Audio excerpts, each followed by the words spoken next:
Olá, meu nome é Fabiano Távora, sou professor de Direito Internacional.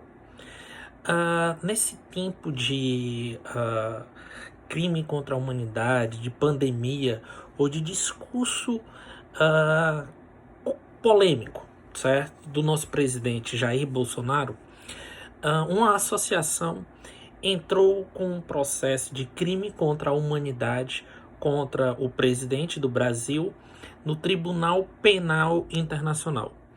Muitas pessoas estão me consultando, estão me perguntando se isso é possível. E aí é que eu queria fazer alguns esclarecimentos. Vamos lá?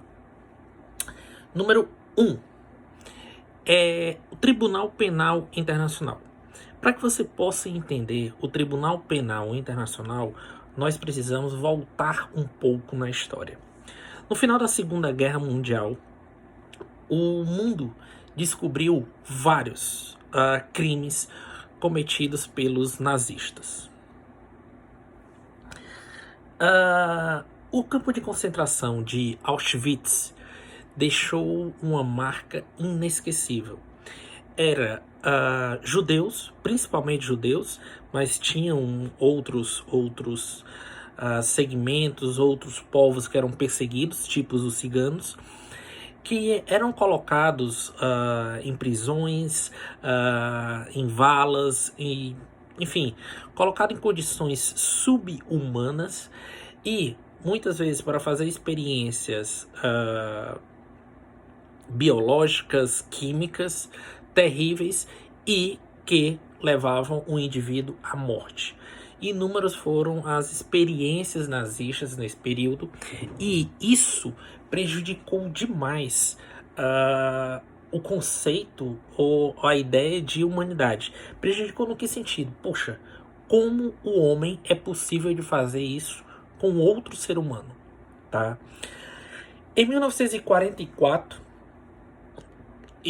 é assinada a Carta de São Francisco, que dá origem à ONU em 1945, Organização das Nações Unidas.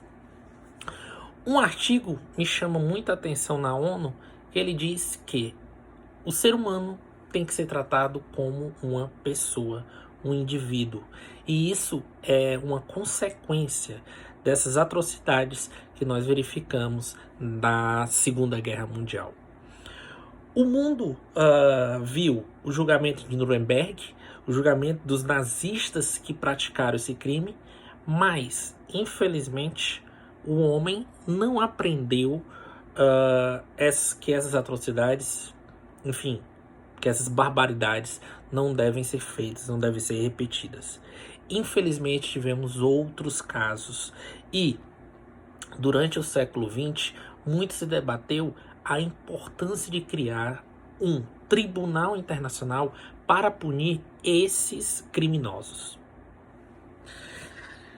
O Tribunal Penal Internacional, então, ele foi criado em 1998 pelo Estatuto de Roma e estabeleceu a teoria da responsabilidade penal individual. Veja, no direito internacional, nós temos aí uma antiga celeuma, que é quem tem responsabilidade internacional. Se nós voltarmos ainda mais, 1648, no Tratado de Westfália, nós começamos ali a conjuntura de que Estado respeitando Estado. Então, você tem os primeiros personagens do direito internacional, tá? Consolidado com os tempos, depois das guerras napoleônicas, que cai ali o Império de Napoleão e o Congresso de Viena, depois da Primeira Guerra Mundial, também aí com o Tratado de Versalhes. Mas aí o que é que nós temos então? O Estado é um personagem de direito internacional indubitável. Com a Segunda Guerra Mundial, a partir da Segunda Guerra Mundial, as organizações internacionais ganham também esse contexto, esse patamar de sujeitos de direito internacional. Vejam, elas não surgem com a Segunda Guerra Mundial. Elas ganham um patamar incontestável a partir disso. Por quê? Porque ali, por exemplo, em 1919 a gente já tinha a OIT, tá?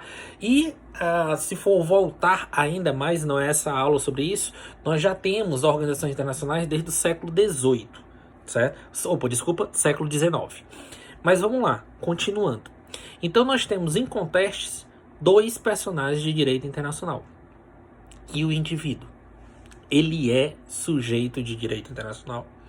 Bom, nós temos esse questionamento, nós temos essa dúvida se o indivíduo ele pode ou não ser sujeito de direito internacional. Mesmo assim, foi-se criado o Tribunal Penal Internacional, que tem por finalidade julgar indivíduos. É diferente de outros tribunais internacionais que têm por finalidade julgar estados. Vejam só o que o Estatuto de Roma estabeleceu para o TPI. Ele vai julgar crimes de genocídio, conforme o artigo 6º. E esse crime de genocídio entende-se como qualquer um dos atos enumerados a seguir, praticados com a intenção de destruir, no todo ou em parte, um grupo nacional, étnico, racial, religioso. Aí homicídio de membro do grupo, ofensa grave à integridade física ou mental, sujeição internacional do grupo a condições de vida com a vista a provocar a sua destruição física total ou parcial, imposição de medidas destinadas a impedir o nascimento de pessoas desse grupo, tá? Imposição a transferência forçada de crianças desse grupo para outros grupos. Então, isso é o que o Tribunal Penal Internacional decidiu como genocídio. Crime contra a humanidade, que é o seu artigo 7º, tá? Verificamos o quê? São crimes contra a humanidade. Entende-se, o TPI, entende-se que é crime contra a humanidade os relacionados a seguir contra a população civil. Vamos lá. Homicídio, extermínio, escravidão, deportação ou transferência forçada de uma população, prisão ou outra forma de privação da liberdade física grave em violação das normas fundamentais do direito internacional, tortura, agressão sexual, escravatura sexual, esterilização forçada. Perseguição de um grupo ou coletividade que possa ser identificado por motivo racial, étnico, cultural ou religioso. Desaparecimento forçado de pessoas. Crime de apartheid ou outros atos desumanos de caráter semelhante. Do nosso entender, nós temos aqui a caracterização do que seria o genocídio ou o crime contra a humanidade, tá?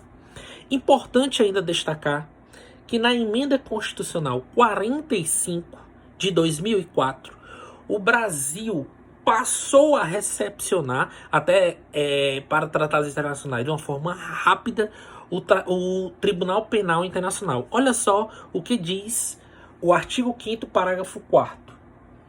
O Brasil se submete à jurisdição de Tribunal Internacional a cuja criação tenha manifestado adesão.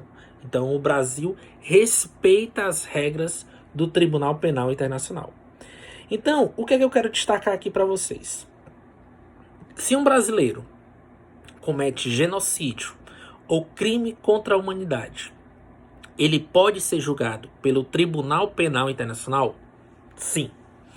Tá? Então, isso é a segunda consideração que eu tenho que fazer. O Brasil, ele recepcionou o Tribunal Penal Internacional, ele aceita a jurisdição do Tribunal Penal Internacional e ele, havendo um crime no Brasil de genocídio ou de um crime contra a humanidade, ele tem a obrigação de entregar esse brasileiro para o Tribunal Penal Internacional. Isso difere da extradição. O Brasil nunca vai extraditar um nacional. O Brasil nunca vai extraditar um brasileiro. São coisas distintas para o direito internacional. Então nós temos já dois pontos aqui. A criação do Tribunal Penal Internacional, por que ele foi criado, tá? Segundo ponto, o Brasil aceita a jurisdição do Tribunal Penal Internacional. E terceiro ponto, Jair Bolsonaro cometeu crime contra a humanidade ou não? A minha visão aqui é estritamente técnica. E, do nosso ponto de vista, mesmo não tendo visto o processo da associação que entrou com o pedido no TPI, eu tenho aqui fazer algumas considerações. Primeiro, em sede preliminar, eu entendo que a associação, no que pese o respeito que eu tenho, não tem competência para entrar com um pedido de crime contra a humanidade no Tribunal Penal Internacional. Ou seja, ela não pode acusar o presidente junto ao TPI de que ele cometeu crime contra a humanidade. Então, desde aí, esse processo é natimorto. O promotor de justiça do TPI, ele vai analisar, ou sequer vai analisar. Se ele analisar, ele vai dizer que a associação não vai ter competência, não tem competência para entrar com aquela ação junto ao TPI. Número 2. Caso o Jair Bolsonaro tivesse cometido esse crime, nós teríamos um problema, o da entrega. Como é que o presidente vai autorizar o próprio presidente a ir para o tribunal? Enfim, isso é uma complexidade que era até pouco tempo inimaginável para o direito penal internacional. Mas o ponto crucial desse vídeo: Jair Messias Bolsonaro cometeu o crime contra a humanidade? Eu, no que pese ser contra, absolutamente contra, a manifestação do presidente de as pessoas poderem sair de casa, fugirem do isolamento, já foi provado cientificamente que o coronavírus não tem vacina, e a única medida que nós temos de evitar um caos no sistema de saúde é o isolamento social. Então, eu acredito no isolamento social e por isso estou fazendo. Porém, o presidente, mesmo que seja uma minoria, ele segue o entendimento de que esse coronavírus não é tão forte, que essa pandemia ela vai trazer estragos à economia e isso vai trazer problemas diversos. Então, eu entendo que por mais que não tenha base científica ou na maior parte da ciência, esse posicionamento do presidente da República, eu entendo que ele não cometeu crime contra a humanidade. O crime contra a humanidade tem que ter uma gravidade tremenda, que é o que aconteceu em Auschwitz, que é o que aconteceu durante a ditadura nazista. Então, um pronunciamento do presidente da República, acredito eu, como ele fez, ele poderia sim implicar talvez em crime de responsabilidade para o direito constitucional. Isso se ele continuar insistindo, porque a gente já verificou que a posição mudou. Mas, realmente, crime contra a humanidade não houve.